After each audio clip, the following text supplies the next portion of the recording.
Assalamualaikum warahmatullahi wabarakatuh. Salam dan damai sejahtera untuk kita semua. Om Swastiastu, Namo Buddhaya, salam kebajikan. Kembali kita bertemu di YouTube MKJ Media Kami Pahro Jakarta. Kali ini kita dalam konten litigasi. Kita akan berdiskusi, berbicara tentang upaya-upaya litigasi dalam penyelesaian perselisihan hubungan industrial. Di konten sebelumnya kita sudah banyak berbicara tentang penyelesaian perselisihan hubungan industrial, baik secara litigasi maupun non-litigasi. Ya, kita tahu bahwa penyelesaian perselisihan hubungan industrial melalui litigasi memiliki beberapa tahapan atau mekanisme, ya, di mana kita sudah berbicara sebelumnya terkait bipartit, lalu juga tripartit, lalu juga kita berbicara tingkat pengadilan.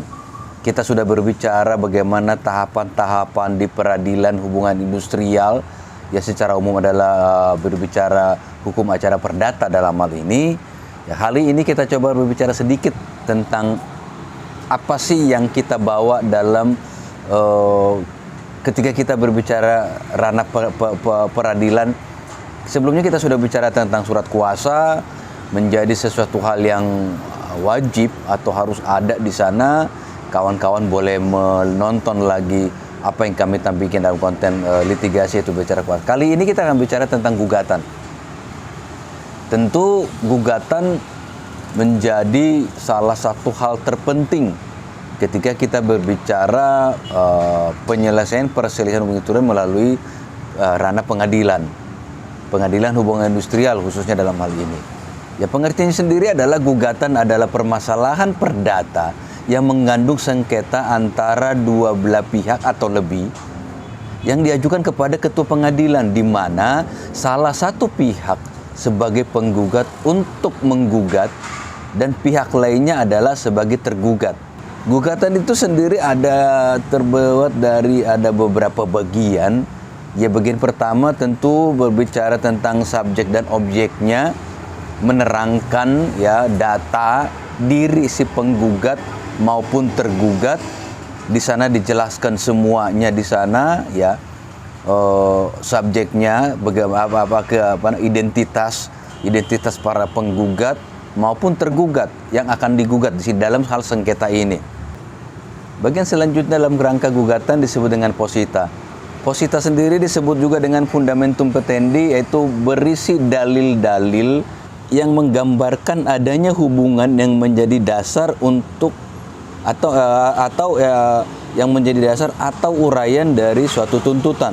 Untuk mengajukan suatu tuntutan, seseorang harus menguraikan dulu alasan-alasan atau dalil sehingga ia bisa mengajukan tuntutan seperti itu.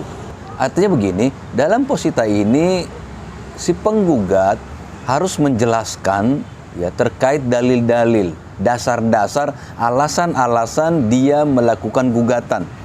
Dan itu harus diuraikan. Dalil-dalil tadi harus diuraikan sehingga apa yang menjadi dasar-dasar dia atau alasan-alasan dia untuk melakukan gugatan itu menjadi terurai dalam gugatan ini.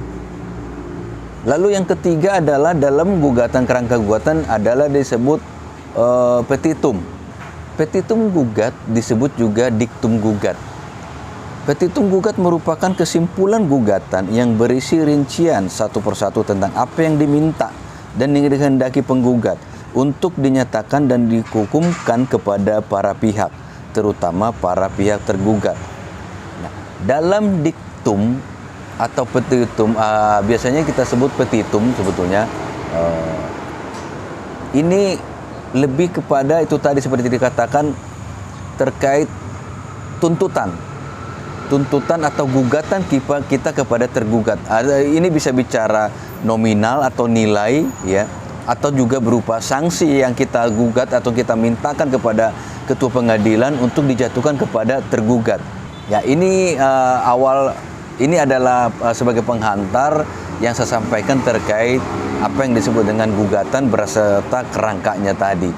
Ya, tentu setelah petitum, maka di sana nanti akan ada contoh bagaimana harus ada tanda tangan, ya, atau ini menjadi sebuah legalitas daripada penggugat tadi di sana. Ini yang paling akhir. Dan setelah itu tidak boleh lagi ada hal-hal lain atau berupa lembaran-lembaran katakan, karena petitum adalah menjadi lembaran terakhir, menjadi halaman terakhir daripada sebuah gugatan. Surat gugatan digunakan dalam ranah hukum acara perdata. Menurut ketentuan pasal 118 Horizon Inland Reglement atau HIR, gugatan harus diajukan dengan surat permintaan yang ditandatangani oleh penggugat atau wakilnya. Beberapa hal yang harus diperhatikan dalam menyusun surat gugatan, yaitu gugatan harus jelas, baik mengenai subjek, objek maupun posita, dan juga petitumnya, misalnya alas hak menggugat atau alas hukum yang menjadi dasar gugatan, identitas penggugat dan juga tergugat, serta objeknya.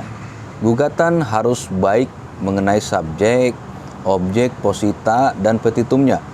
Maksudnya harus membuat secara lengkap fakta hukum yang menjadi dasar gugatan, serta konsekuensi logis dari fakta itu terhadap permintaan-permintaan penggugat yang dimuat dalam petitum, misalnya kurang pihak, kurang lengkap identitas, subjek maupun objeknya. Gugatan juga harus sempurna, artinya selain memperhatikan syarat jelas lengkap, juga harus memperhatikan logika hukum yang dapat menimbulkan konsekuensi, bahwa hal-hal tersebut harus diajukan dalam bentuk gugatan. Langkah-langkah dalam membuat surat gugatan yang pasti yang pertama adalah kop surat. Ya, ini menjadi langkah awal. Yang kedua adalah nomor surat, ya, dari nomor surat gugatan. Biasanya nomor surat ini juga melingkupi bulan dan tahun ketika gugatan itu dibuat. Yang ketiga adalah lampiran apa yang mau kita sampaikan dalam gugatan itu.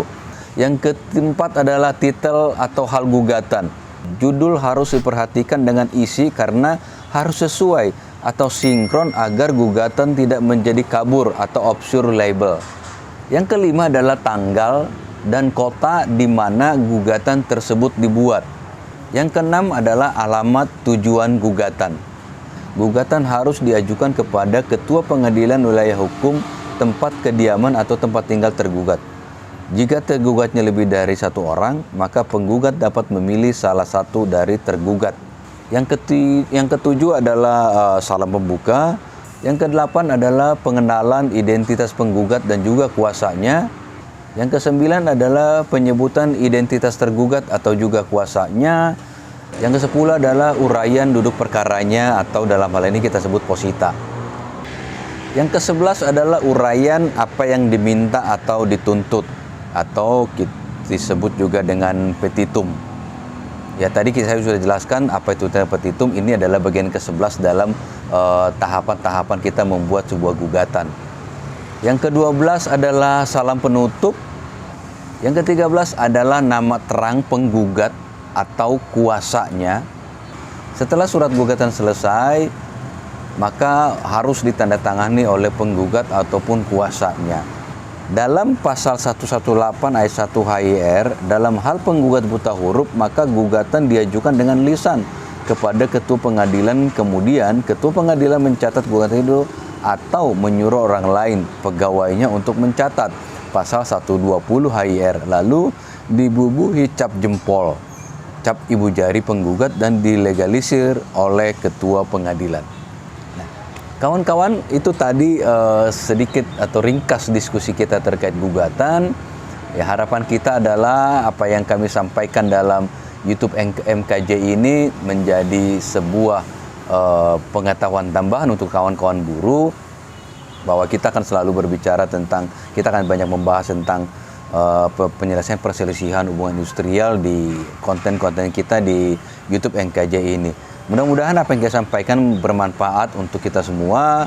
Hal sederhana yang kami sampaikan, tetapi harapannya adalah kita buruh betul-betul atau minimal dapat memahami seperti apa tahapan-tahapan dalam PPHI atau penyelesaian perselisihan industrial, baik itu tingkat bipartit, tripartit, ataupun sampai ke pengadilan, dan hal-hal apa saja yang perlu diperhatikan ketika kita bicara pengadilan.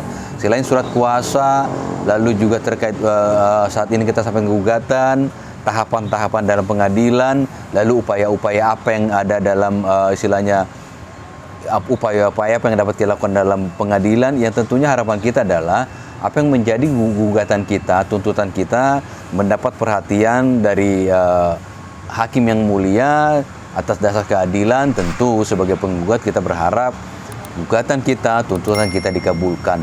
Yaitu kawan-kawan yang kami sampaikan, mudah-mudahan bermanfaat. Sekian dan terima kasih. Assalamualaikum warahmatullahi wabarakatuh. Salam dan damai sejahtera untuk kita semua. Om Swastiastu, Namo Buddhaya, salam kebajikan. Terima kasih.